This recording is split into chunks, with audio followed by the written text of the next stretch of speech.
Well, good morning, everyone. I'm so glad to see so many folks coming out on this first time of the year. Um, we are glad to gather together, and we wanted to just make a few thoughts for the moment. And most of you, there's some of you who live out of state, but I'm sure everyone knows because I've had call from people back east about the fires that we've had here in the Los Angeles area. And it's been very difficult for a lot of people. Many of our neighbors have lost so much. And I'm sure we all have a friend or a family member or someone that we know, who's gone through this situation. And I was going to just kind of counsel everyone, and I think our president had sent out a resource list to talk to your students about the fires and the disaster that's happened, how to get information. And you're going to find an assortment of responses. Sometimes a student will say, oh, I didn't know anything about it, which is hard to believe, but it does happen. Or it could be, oh, I've been so worried and I didn't know what to do. I kept thinking it was going to be me next. So it's a good thing to talk about and just kind of get out in the fresh air with them, because it affects everyone since we're all part of the same community. And remember to check in with your students about this. And then sometimes tutoring online feels a little disembodied. We're not in a place. You don't get so much a sense of place. You get a sense of person. But it's just a reminder to us that we all are sharing the same place. Today we're going to spend some time just talking with each other and seeing what people's experiences have been, resources they've found, concerns that they have about their tutoring. I thought it would be a good way to start off the year to kind of get us all launched well. I'd like to remind everyone that you should put your speaker on mute when you're not talking, because sometimes a noise from your place gets amplified and comes into everyone's place. So that will be helpful. And remember when you go to talk to turn your microphone back on. Also, you can either raise your hand mechanically using the tool on the bottom where it says raise hand, or you can raise your hand literally if that suits you better. Okay. Jim, did you really want to say something, or were you practicing? Jim Kelly? Oh, he's trying to get his screen right. Okay. Great. Okay. Well, let's just start off this morning, taking just a moment to introduce each other, just a quick place of who you are, what you're tutoring, and where you are, where you're coming from. So let's start with Lainey. Okay. Who am I? I don't know anymore. My name's Lainey, and I've been with the council since 2000. I've been in the LES program, the ESL program, the computer aided literacy program. And since COVID, I do most everything online for the council. So you see my name everywhere. And I do also tutor ESL students, although I haven't done it in the last couple of months. And I try to help those students who are waiting for a tutor. I sometimes do stuff with them. So. And I'm Mary Ann Donahue, and I am on the board, and I am a tutor. I have been for 20 years. I'm now tutoring an ESL student online twice a week, an LES student online twice a week. So, JC? Should I go next? Yes, please. Okay. Well, I've been with the council for longer than many years, but then there was a long hiatus because over COVID. And what I teach LES, and I'm happy to say that I'm still friends with the one that I just recently taught. That was Claudia. She's now my housekeeper and friend, and then but the one I have now is a Taiwanese woman named Hilda. She's just a delight. She's just a delight. She's so motivated. What's that? She not only wants to learn how to speak and write better, but she also wants to learn about our culture, our government, our lives. And so I have this really great magazine called The Week. It has everything. It has politics, it has fashion, it has cartoons, every kind of thing. And so she's drawn to that. That's exactly what she wants is to know what it's like to be in America. So she reads these things assiduously, and she reads them out loud to me. And the only thing she trips over is the names. So I just never mind the names. So I find myself having to explain things like genitalia and shitstorm. And she has a sense of humor, but the magazine has these things. Anyway, so but she's they're not too much of me. I just really enjoy working with her a lot, and she enjoys. She brings a little gifts once in a while. She'll bring me an orchid or something. She's just a happy, sweet girl. Well, not a girl, she's a woman. But I think this is the best yet. I mean, when she graduates, I'm going to miss her a lot. It's really a good example of when you have a good match and you find a resource that's just perfect for that student. So it's just really good to hear that that's going well for you, Maura. Yeah. And JC Aramaki, would you like to talk next? What's that? Let's see. I think I started in 2022. I think that was my first year. I've had a lot of lovely students. Currently, I don't have any. My last student, a Brazilian woman who fell and broke her ankle.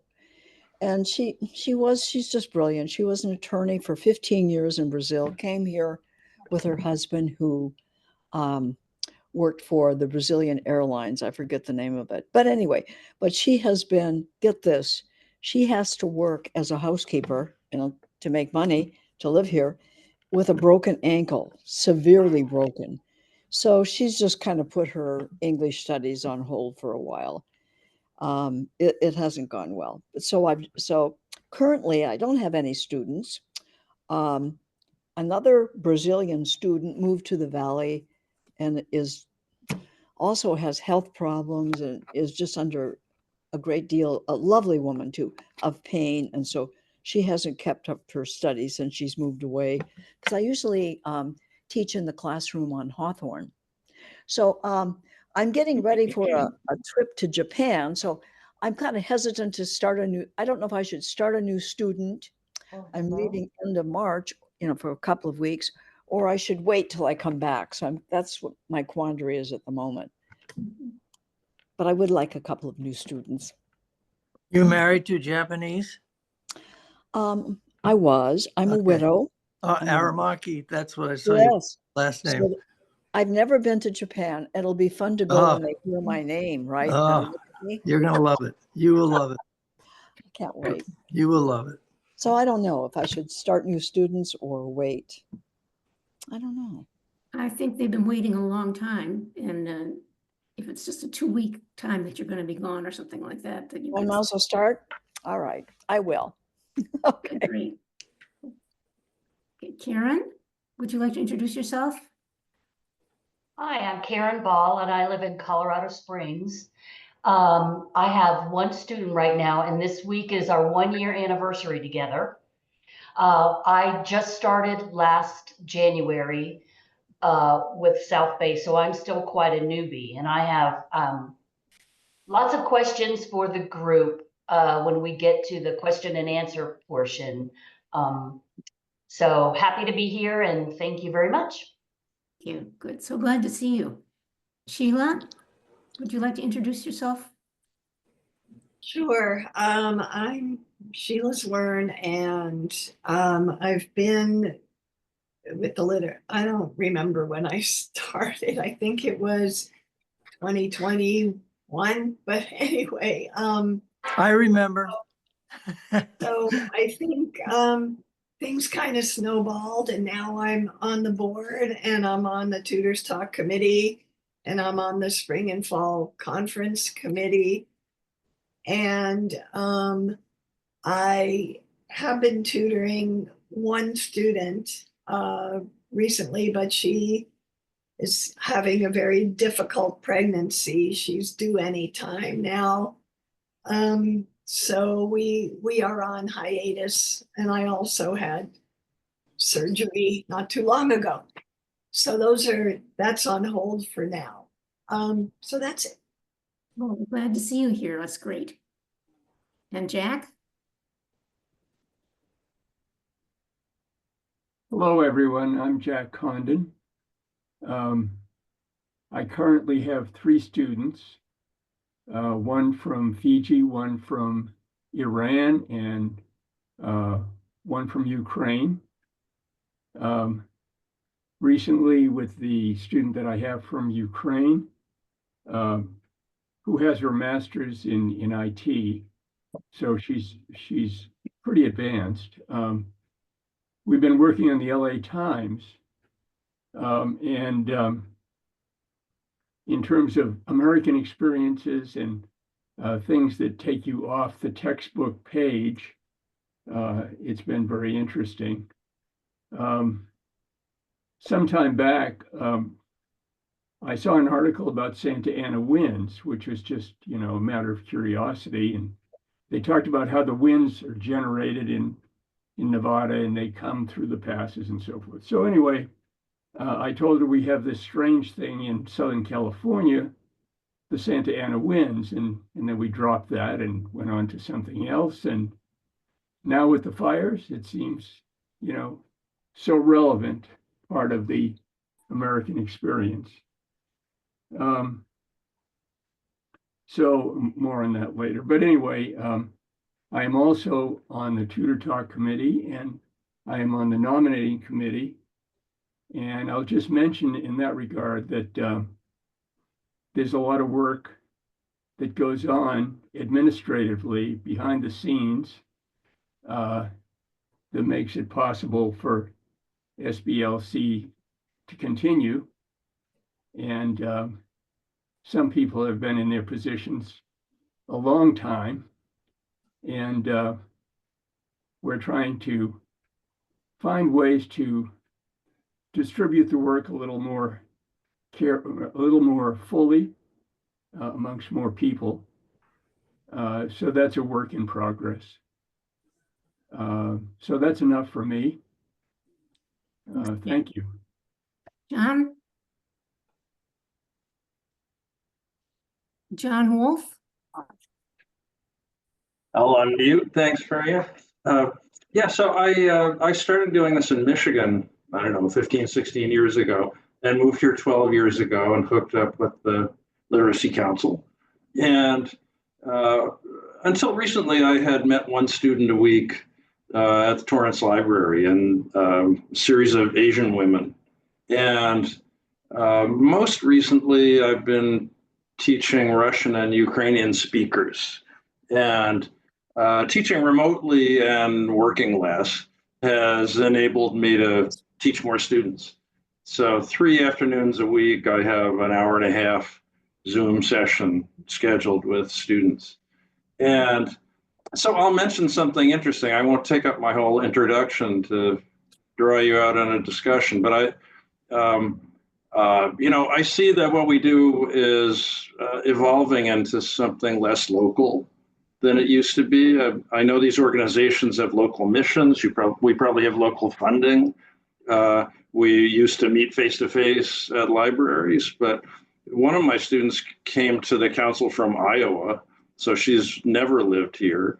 And the last one I picked up just moved to Seattle. So I have a student in Torrance and a student in Seattle and a student in Iowa. And we have instructors who don't live in the South Bay either. And I wonder if that might create opportunities for us to kind of share resources with other councils, better serve underserved communities. But I mean, it's happening already, right? We're reaching across these local boundaries to help people who are elsewhere. A good discussion question for us, and we can talk about that. I think that's really a good thought because things have evolved in a different way than they did before. Thanks for that. Joanne? Well, I'm local. I live in Torrance, and my students were all local, but we actually met online on Zoom. And I had a Japanese, Iranian, and Ukrainian. So, and they're all mostly, they all are they all have school-age children or college-age students, so they had a lot in common. So we mostly focus on conversation. I started in November 2022, and one of my students, a Japanese one, she's such a faithful student. She's been with me all this time. The others came on later.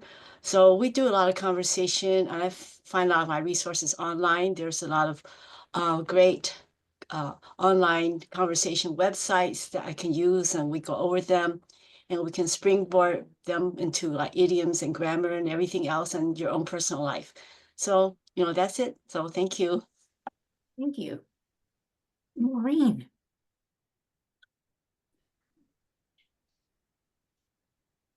Good morning, everyone. I'm Maureen Furedy. I have been with the Council since 2012 and have been serving on the board since 2013.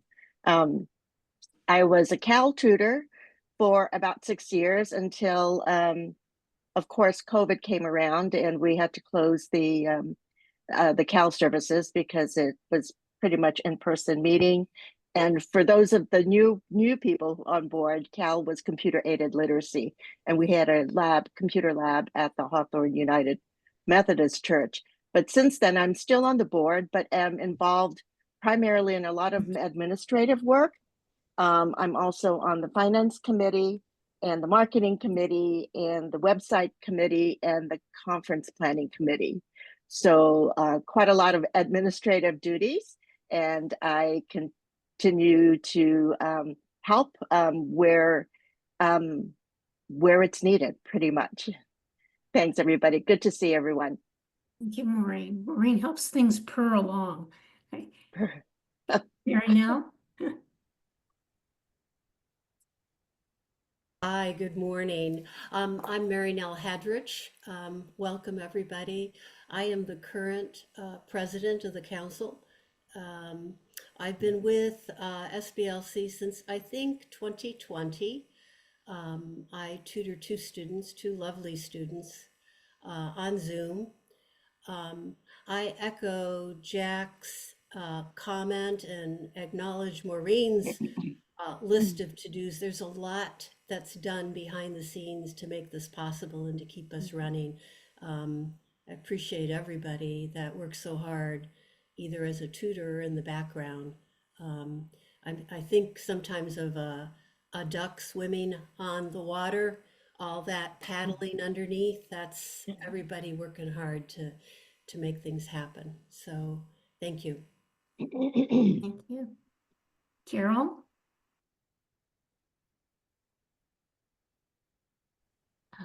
Good morning, everybody. Hello.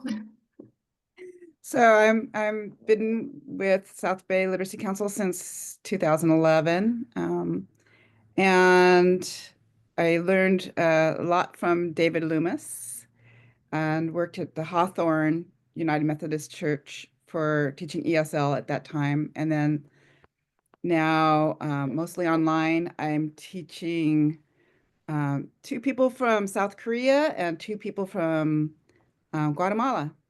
And that's it. That's ESL.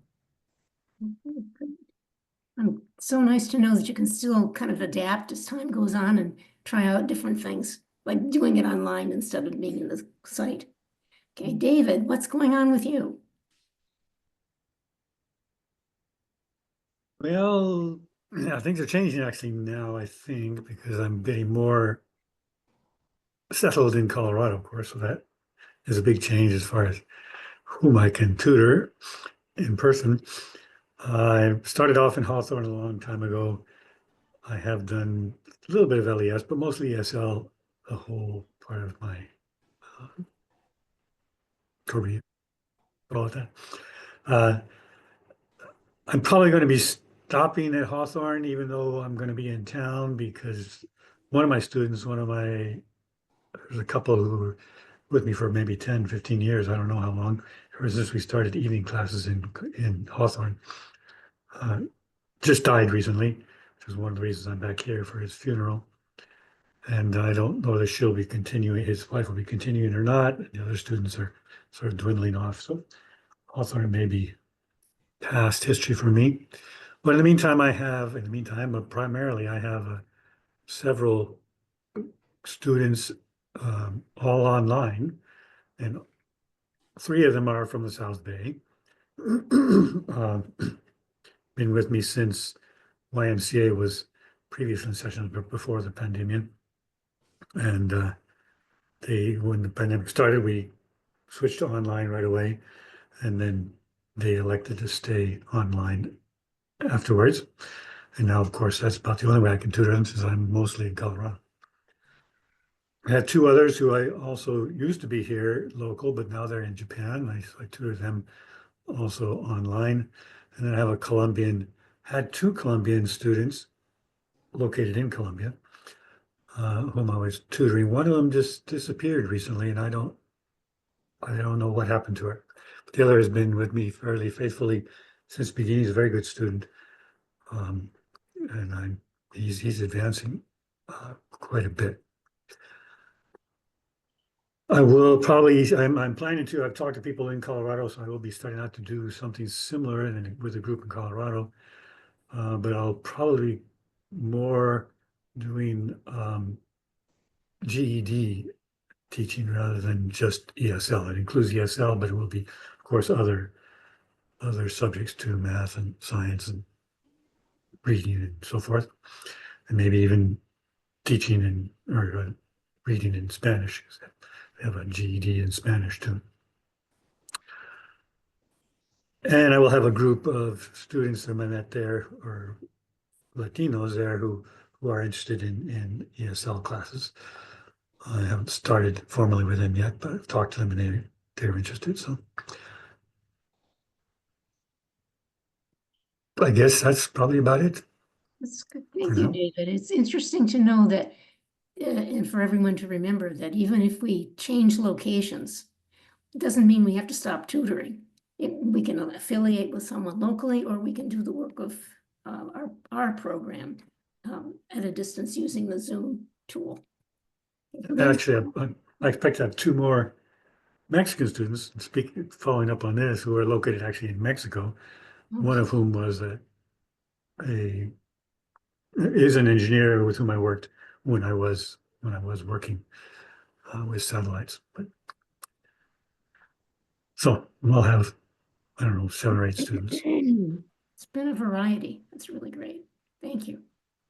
Thank you for all those years of good work with the students. And Lynn Potter? Unmute, please.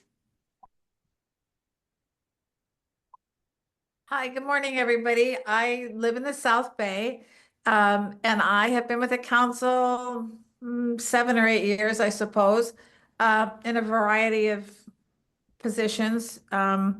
Mostly now I am on the conference committee and do some help with some marketing things. So, and I'm a board member at large, but I'm not often in the meetings. So, but I do tutor 3 Japanese students every week on Saturday morning. And all 3 are young gals or in their 30s with children. So very similar demographic. One currently is back in Japan, one is in Dallas, and one is here. Surprisingly enough, we get almost everybody every Saturday morning. So I love it. It's super fun. I learn something new every day, and we're all about conversation. We're all about conversation. And like someone else said, my group really wants to know everything they can about American culture and American travel. And they're big baseball fans, as you can imagine if you follow baseball. And I learn something new every single week about Japan culture. So anyway, that's what I'm all about. Thank you. Jim Kelly. Hi.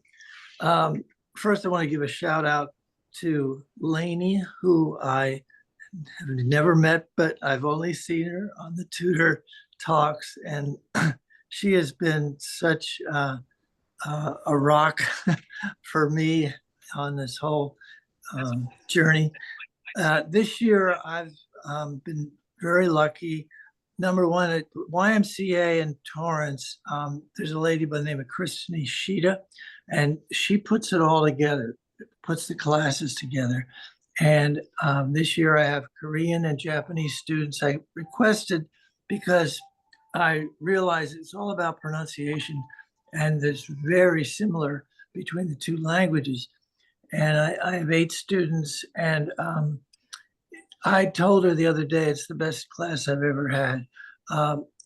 Number one, they're very bright, and the only drawback they have is pronunciation, and it's like, well, you know, you want to, because they know all the vocabulary, all the spelling, you know, but then when it comes to talking to local people, they freeze up, and it's like, you know, give it a try. But you know, I love the face-to-face, because I'm an ex-high school teacher, and I really relate. And what I've noticed with this group is when we finish class, they walk outside and they stay together and they talk, and maybe we'll go to coffee. And so there's a real camaraderie, and that makes, somebody mentioned language, you know, the speaking. And my class is the same way. It's all about the speaking and the speech. I don't get too much into the grammar and things like that. I really like to get them talking, and that's when you learn a lot.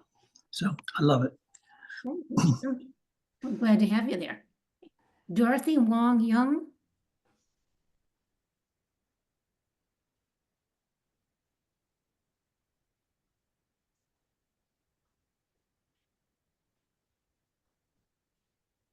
We need you to unmute.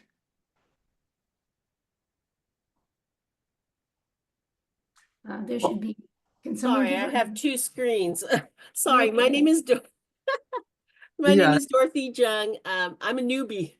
I was introduced to the council through Joanne Lee, so everybody knows Joanne. And I'm only 4 months old, so I come to most of these sessions just to learn and see what everybody's doing. But I have 2 students now, and it's all online. I have a student from Korea. She's a PhD in computer science.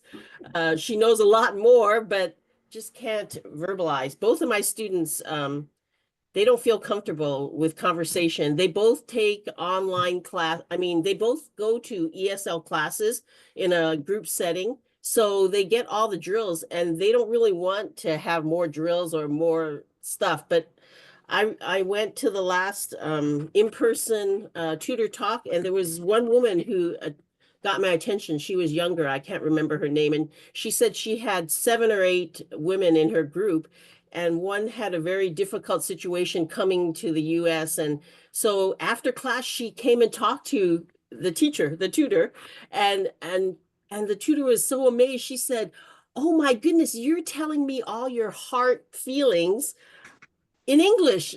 And so I picked up on that, and that's sort of been my mantra in the back of my mind, that I just want to talk to these people. So we start out with the original question that everybody's taught to ask is, how was your week? What did you do? And so they volunteer to me what's going on in their lives. And then both of them struggle with words because they're sitting there trying to think in Korean, and the other lady's Japanese, and then they try to translate it back. So there's a long pause, and I have to be very patient, which I'm learning. And so it's really helping them, and they love having these conversations because they don't talk to anybody else in English. And I had encouraged them, go home to your family, make 1 hour a week speaking English. And they all go, oh, no, we can't do that. Because their husband will say, no, we can't do that. We're not, that won't happen. So I go, okay. So now my Japanese student, who is a mother of 2 teenage daughters and going through a lot of stress raising teenagers, they moved from New Jersey. They've been there 7 years, but she herself does not go out and assimilate. So I'm planning to do a field trip. I said, let's go to because she only shops in Japanese stores. Let's go to Trader Joe's and Everybody loves Trader Joe's. They love Trader Joe's, but I Everybody. said, have you shopped there? And she's like, no, not really. And so I said, well, then we'll have to go to Trader Joe's and have lunch and only speak English. My back to the Korean lady, she has worked in Korea all her life. She's dealt with Americans or Europeans English, but only in writing, as Jim says. They're very fluent in English and writing, but she stumbles a lot with trying to explain. And so my goal with her is if her husband wants her to use her degree and go back to work. So I'm trying to help her work on her, her resume is already complete, but I mean, just talking and interviewing. And I think one thing, that cultural differences, there's a word in Korean, which I didn't realize. My daughter taught English in Korea, but there's a word that they use and it translates to sure. So every word, like you say, okay, or yes, I agree. She says, sure, sure, sure. And it bothers me because I say that's too informal. You can't go into an interview setting and say, sure, sure. Or you can't talk to your bosses or your supervisor and say, sure. So I'm learning all these cultural differences, learning to forcing them to communicate. And so that's my experience. I'm 4 months into this and I was afraid to get going because I thought, oh, I have to have a book. And I see Kim there and, you know, you gave us all these wonderful resources, but these ladies don't want that regimented classroom environment. They want to just talk. So it's sort of like how in college, the international students go to English corner, they call it. And so I said, oh, okay, let's just talk. And so I have something in my back pocket, like the other panelists said, just like an article or something, or sometimes our conversation spurs on idioms or phrases, and I'll say them and then I go, okay, and then I text it back to them for the next week so that they can actually see it in writing and actually it reinforces what we've talked about. Because I guess I didn't realize I talk in idioms also, and things come up and they go, what? They have this blank look. But anyway, I've taken too much time, but I'm really excited about this group and just the connections I'm making with these women, even though I forgot to say, my Korean student was from the South Bay, but she moved to Seattle, just as John had mentioned. And so, yeah, it's becoming a national, international kind of a group. Thank you. One of the things you'll find is American English is not English. And we use so much words and idioms, and they're like, huh? It just doesn't translate. But yes.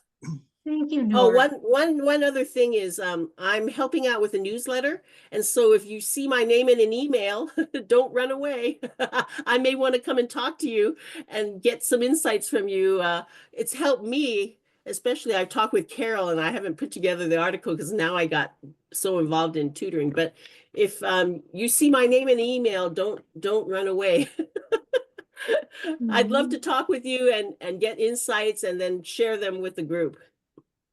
Thank you. And thank you for your enthusiasm and welcome. Thank you. Kristen, we haven't seen you for ages.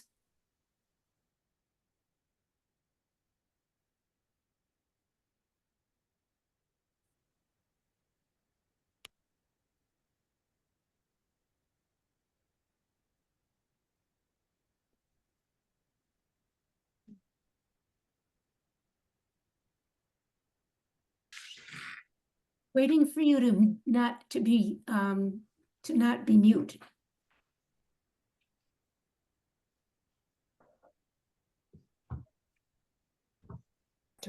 There, did that work? Yes. I'm sorry, I'm on my phone, so it's not quite as easy. My name is Kristen Phillips. I've been with the council since 2011. And before I forget, I just wanted to encourage anyone to just go to the board meetings, and you'll see that they're not intimidating, and there's a place for everybody. You don't have to become president, overnight or something. But if you want to, that's fine.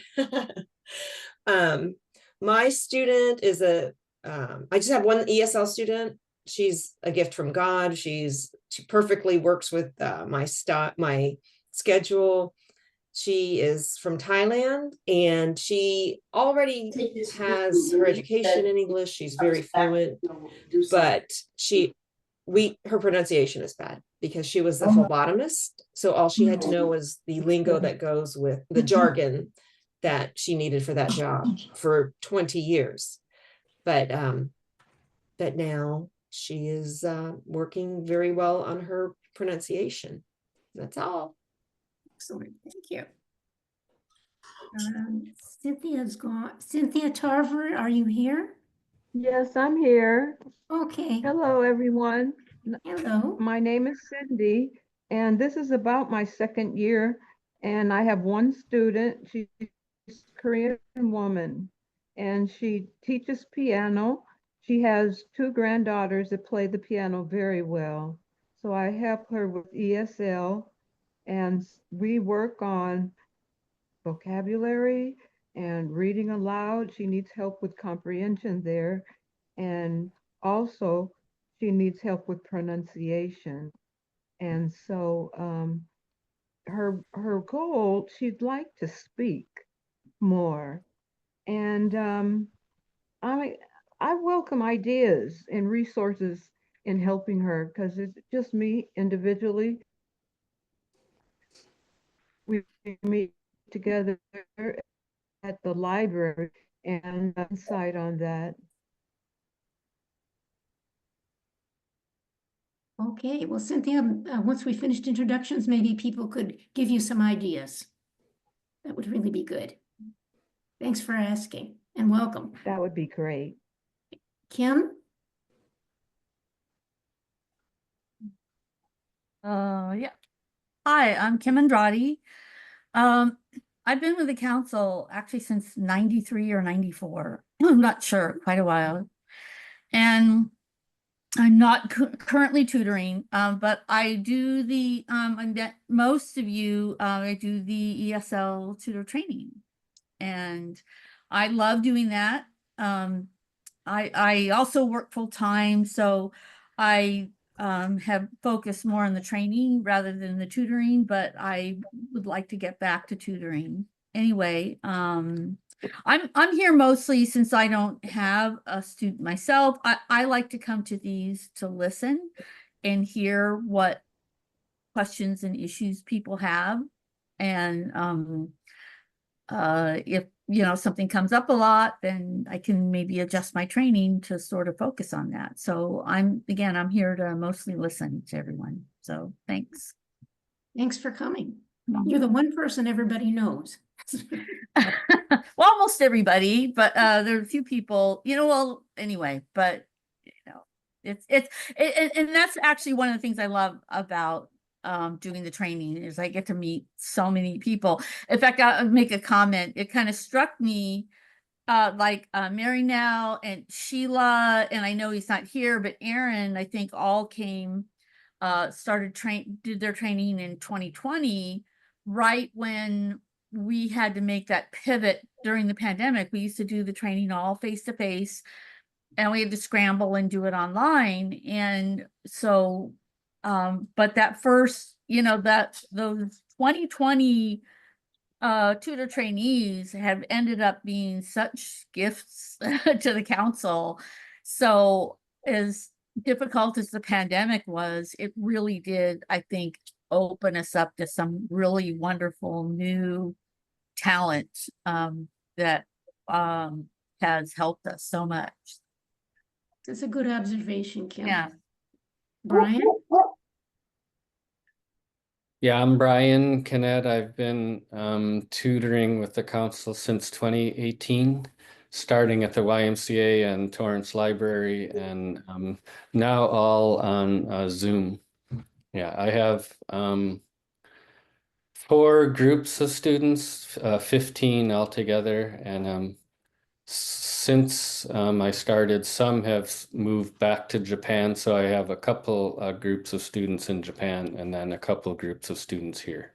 So, and like Lynn said, I learned something new about Iranian culture or Korean culture or Japanese culture just about every day. So it's really interesting. Yeah, that's it. Thank you. That's a good perspective. Dawn? Hello, and I've been teaching second year. I currently have 9 students in 3 classes, one from Iran, one from Afghanistan, one from Korea, and the rest are from Japan of all different backgrounds. And I focus probably over 50% on conversation and enunciation. And then I'm also trying to get their strong in their reading and writing in the same way so they are truly literate at whatever level. My one group finally can read at a 2nd grade level and is learning to spell and write at a 3rd grade level. So they're very happy with themselves. And the conversations we keep every week, we have a different topic that we talk about, and then we jump off into subsets as they're needing information and help. Having a great time. Sounds really good. Okay, great. That's really good to hear from you. And I think we've hit everyone. Is there anyone I've forgotten? Well, I'd like to just, because it can't be Yes, said. Marianne. Sue Fogelson, we haven't heard from Sue. She disappeared. I'm here. Okay, Sue? Go ahead. You're muted.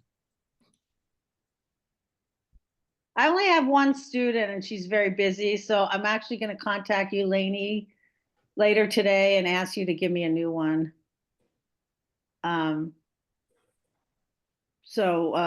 She's a dentist in Mexico, but here she's working in a pizza on like a pizza truck, so she doesn't get a chance to practice. But I think she's a lot more fluent than she thinks she is. She doesn't have the confidence. And she's so busy with this job that she can't get on with being a dentist again. And I find it sad, but I guess she's okay with it. So I provide the practice, but right now she's so busy, she hasn't contacted me. So I think I can do both then. Thank you. Thank you. It's good. You know, and we take people where they are. You know, she's just. Yeah, and she likes it informal. We've done some formal stuff, but she prefers just kind of chatting so she can practice. That's good. Okay. Thank you, Sue. I think now I've hit everybody, and I just wanted to bring back up Cynthia Tarver's question about enhancing conversation and getting the students, giving the students opportunities to talk in English. And I know that's something that everybody, you know, has made efforts to do. Does anyone have any just immediate thoughts on what might be helpful for that could help Cynthia? Yes, Joanne.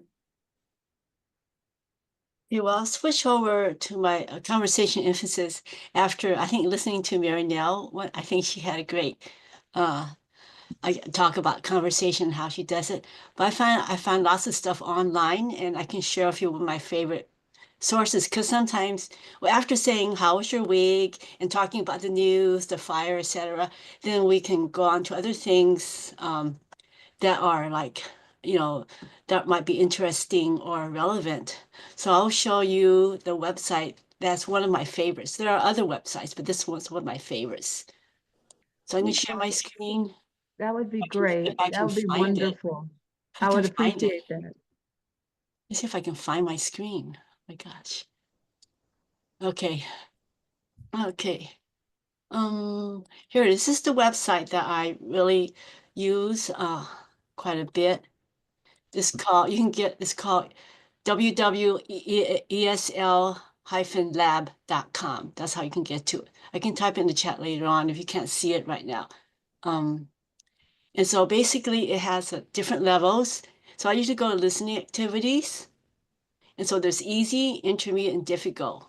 I usually choose intermediate because my students are at that level. They have great vocabulary, but trouble expressing themselves. So they also have all these other things too. You can also do all these other things. They have a lot of stuff on here.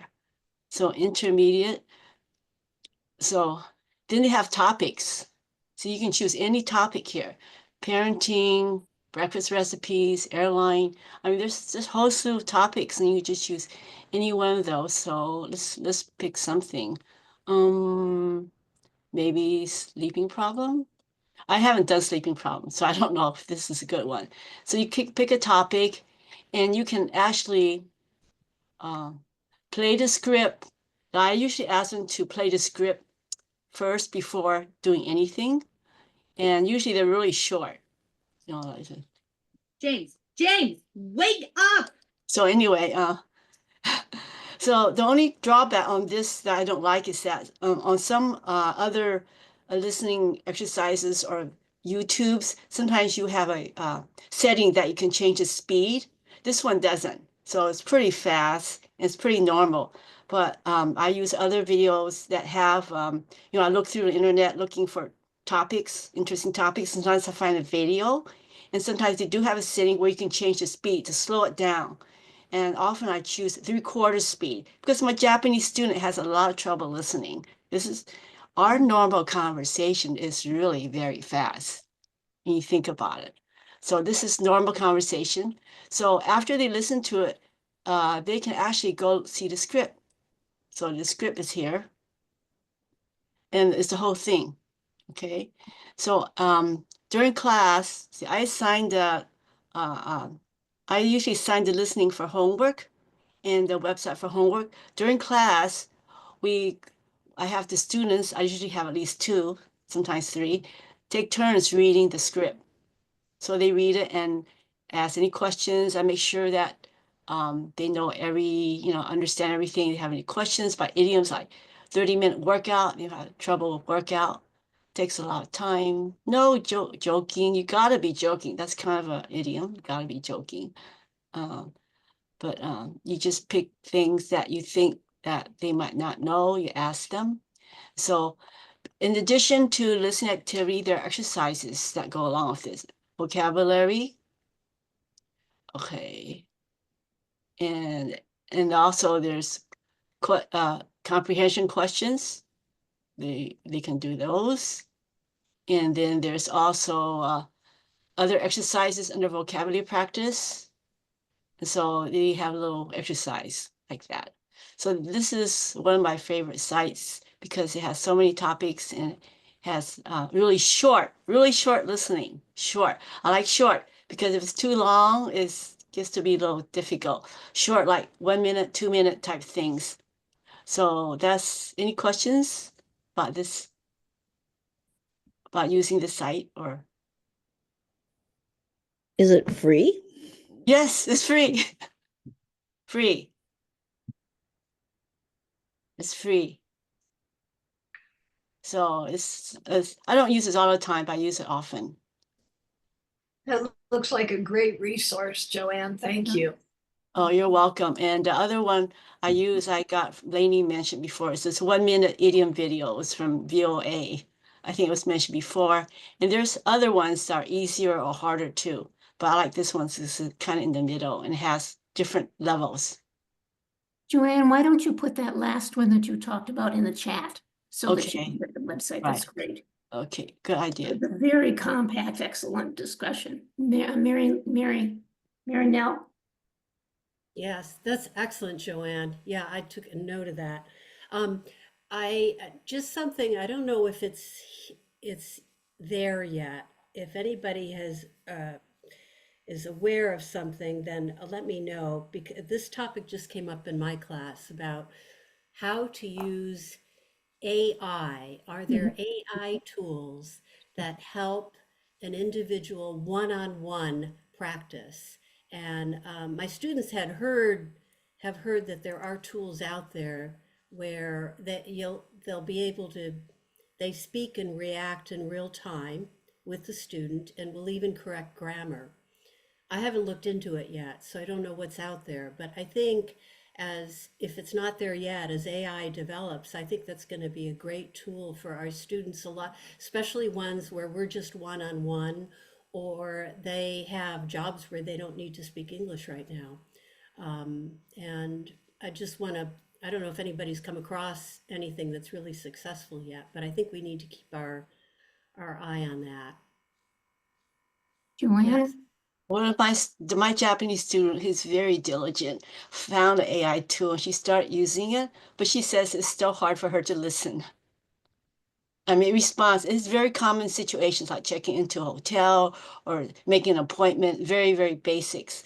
I don't think she's using anymore because her problem is listening. And even with the AI, it's a little bit too fast for her. I had looked at and saw that there were actually two websites that are there for this purpose for conversation practice. One is called Memrise, and the other one is called TalkPal, but I have not explored them. Has anyone actually used any of these websites with their students? I've used Memrise. I'm not a big fan of it, but Okay. I've used it. I've also used AI to help me figure out what to do as a tutor. So for example, ChatGPT, I'll go in there and say, I've got a student, or I'll just pretend like I'm the student.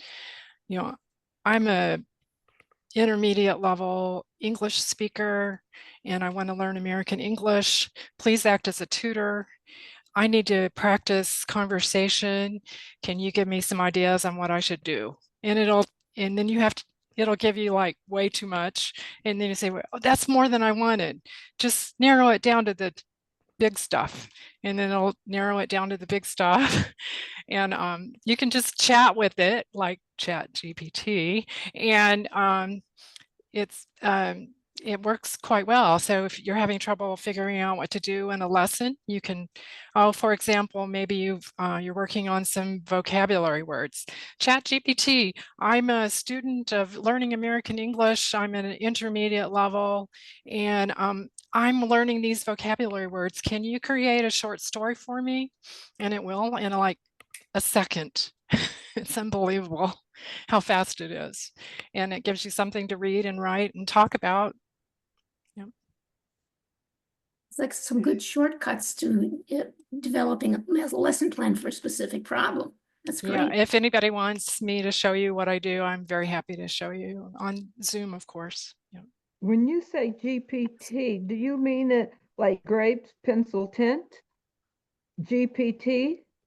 Is that what you're saying? Yes, GPT, chat GPT .com. It's free, I think, still. Okay. Jack, you had your hand up? Yes, I had my hand up. I wanted to mention a resource that's very easy to find, and that is the recordings of these past meetings. Lainey has put together a very easy link, and perhaps she'd be good enough to put it in the notes after this meeting as well. But in any case, if you either go to YouTube and type in South Bay Literacy Council, it will come up, or if you go to the link that Lainey has provided, you can listen to all of the past sessions. And I've done that in preparation for coming today. And I do that before every Tutor Talk. And every time I go back and I listen again, I find that there is more there to learn from.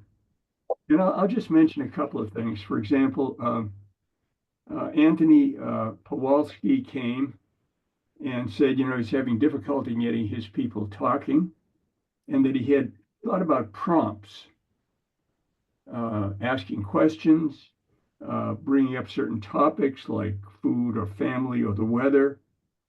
And he pointed out that, in other cultures, people don't use small talk. They get right to the business meeting and so forth. So it's unaccustomed culturally to people. And he mentioned slang and idioms and teaching people small talk. And then that was touched on also by Mary Nell in her two fabulous talks. One of them was on small talk, and she contrasted this with conversation. And what she said was, I want to quote her here if I can find it.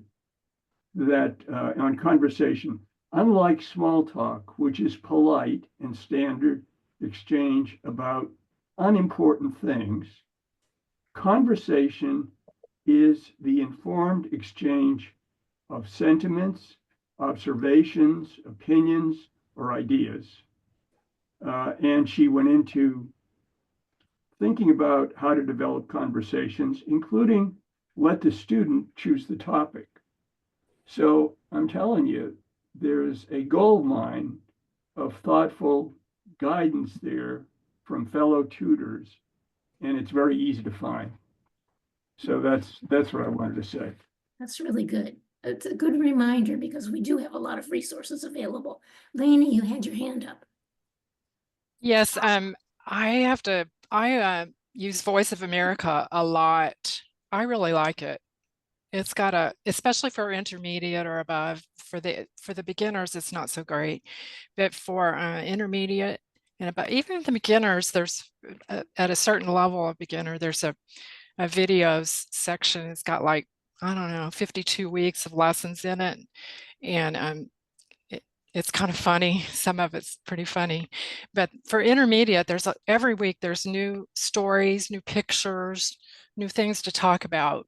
And it doesn't really take a lot of thought, no, which is what I like. Voice, say it again, voice. Voice of America. Okay. I'll put it in the notes. Oh, okay. Yeah. Sounds good. John Wolf, I think you had a question you wanted to bring up that you mentioned before. Did I misunderstand you, or is that true?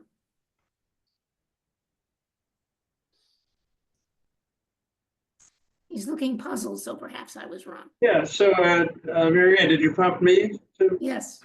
Yeah. So yeah, I don't know very much about how the council is run, except that people work hard and our resources are limited. And so I don't want to go on and on about expanding our mission in a way that would be burdensome for the organization. But it did occur to me that we have students who are outside of our normal boundaries. And we have instructors who are too. And I know in Michigan, these things were organized on the county level. I don't know how many other councils there are in California or how many there are nationally, but we work hard locally to serve our mission. And sometimes we have too many students, and perhaps sometimes we have too many tutors.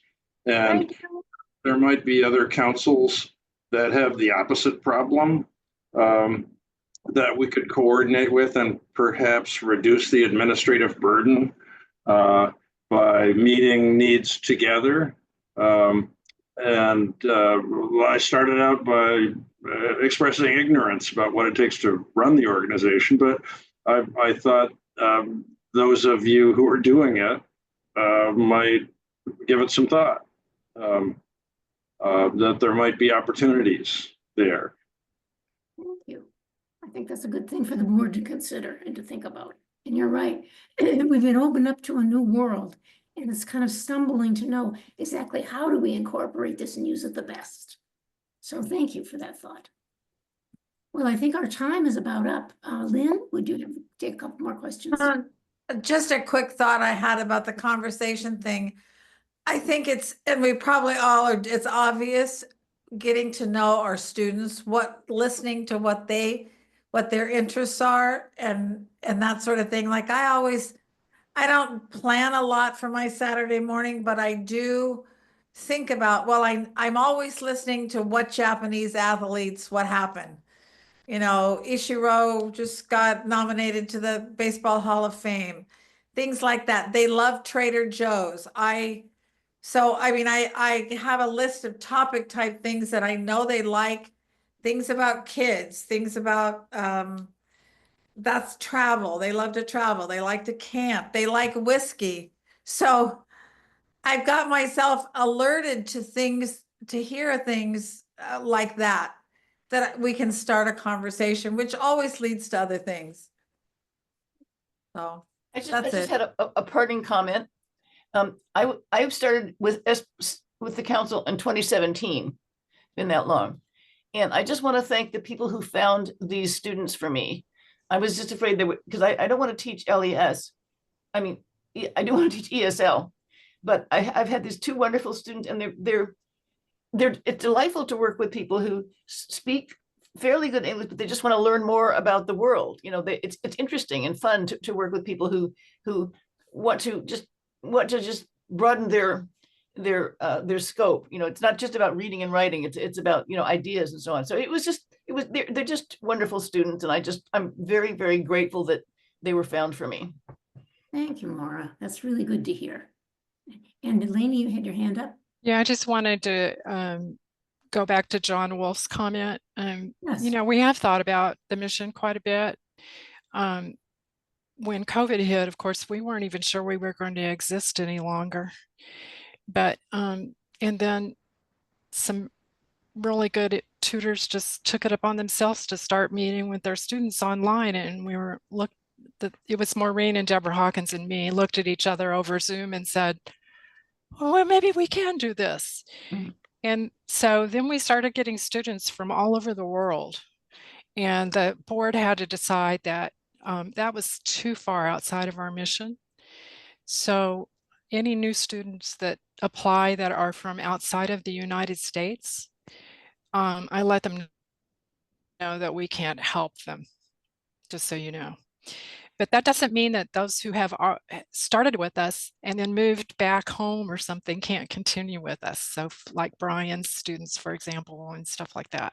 And we have had a couple that have come in, you know, from Colombia or something that we will work with. But generally speaking, I turn away the students who live outside of the United States.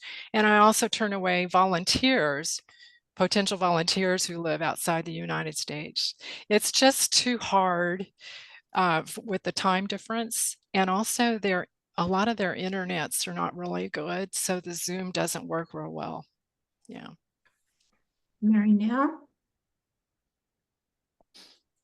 Yes, I also want to say something about John's comment. Thank you for bringing that up. In the fall, Lainey and I attended the National Pro Literacy Conference in Baltimore, and there we did meet many other organizations from across the country.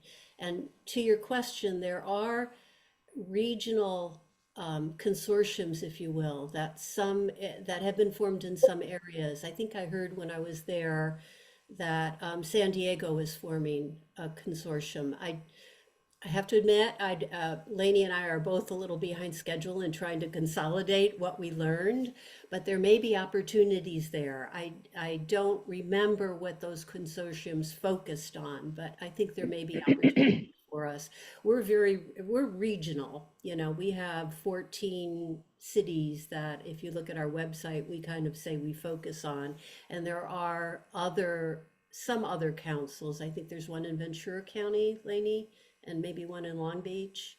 There aren't too many of them, but there may be opportunities to reach out and develop bonds and find benefits to doing that. But there's a lot of work just keeping us going. So we're kind of spread thin in terms of focusing on that.